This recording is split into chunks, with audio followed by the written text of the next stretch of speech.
Hi friends, welcome to புகுந்த வீடு channel. நான் உங்கள் நிவேதா. இன்றைக்கி ஒரு சூப்பரான எல்லாருக்கும் வர சந்தேகத்துக்கான டாபிக் தான். என்ன டாபிக் அப்படின்னு பார்த்தீங்கன்னா, அதாவது ப்ரௌன் டிஸ்சார்ஜ் வந்தால் இம்ப்ளான்டேஷன் சொல்கிறாங்க.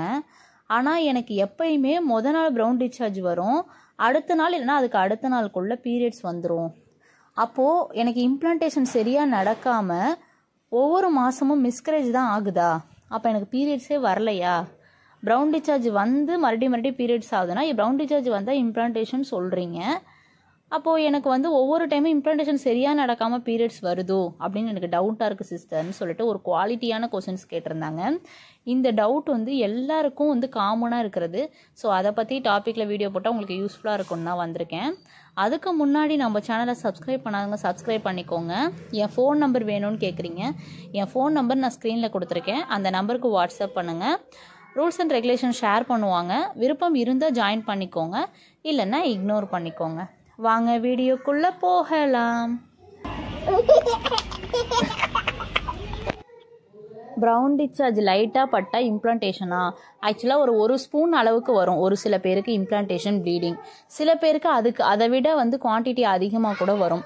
சில பேருக்கு வந்து ஏர்லி ப்ரெக்னன்சி ப்ளீடிங் சொல்லுவாங்க. அந்த கேட்டகரியில் ப்ளீடிங் கூட ஆகலாம். ஸோ வந்து இதில் பார்த்தீங்கன்னா 3 பார்ட்டாக பிரித்ததில் early pregnancy bleeding, implantation bleeding, brown டிஸ்சார்ஜ்னு சொல்கிறாங்க. ஸோ உங்களுக்கு வந்து சில பேருக்கு வந்து இம்ப்ளான்டேஷன் ஆகிறப்ப அந்த ப்ரௌன் டிஸ்சார்ஜ் வரும். ஸோ அந்த ப்ரௌன் டிஸ்சார்ஜை வச்சு அது வந்து எவ்வளோ குவான்டிட்டி வரும் அப்படின்னு பார்த்தீங்கன்னா வந்து அதாவது ஒரு ஸ்பூன் அளவு டு 2 ஸ்பூன் அளவு வரைக்கும் வரும். எனக்கெலாம் பார்த்தீங்கன்னா வந்து 2-3 பேடு நனைஞ்சிதுன்னு சொல்லியிருப்பேன். நான் வந்து அது டாக்டர்கிட்ட போனப்போ எனக்கு இம்ப்ளான்டேஷன் ப்ளீடிங் தான் சொன்னாங்க. அந்த இம்ப்ளான்டேஷன் ப்ளீடிங் வந்து சில பேருக்கு 30 நாள்லேயே ஆகும், சில பேருக்கு 35 நாளில் ஆகும், சில பேருக்கு இம்ப்ளான்டேஷன் ப்ளீடிங்கே ஆகாது.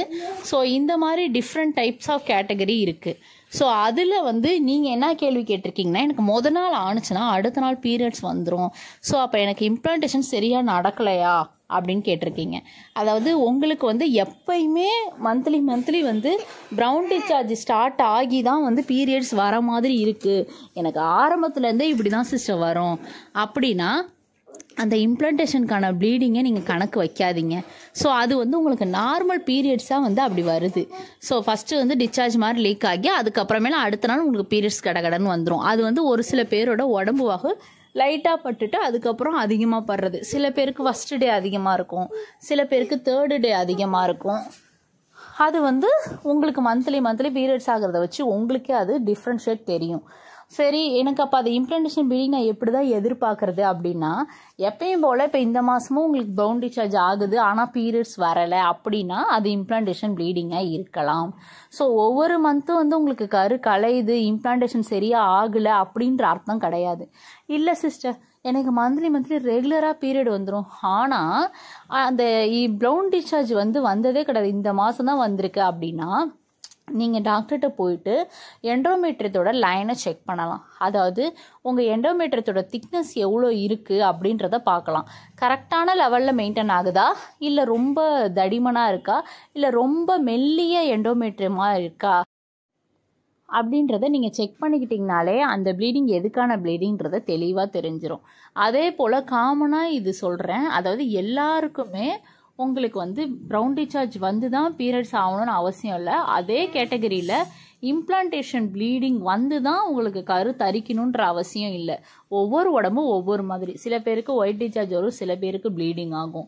ஸோ வந்து எனக்கு ஃபர்ஸ்ட் பேபிக்கு ப்ளீடிங் ஆணுச்சு, செகண்ட் பேபிக்கு ஒயிட் டிஸ்சார்ஜ் ஆணுச்சு. ஸோ அது ஜெண்டரை ப்ரிடிக்ட் பண்ணுறதுக்கு கூட வந்து உங்களுக்கு வந்து அதாவது ஜெண்டரை பொறுத்து கூட வந்து அது ஒயிட் டிஸ்சார்ஜா இல்லை ப்ரௌன் டிஸ்சார்ஜான்றதை டிஃப்ரென்ஷியேட் பண்ணிக்கும்.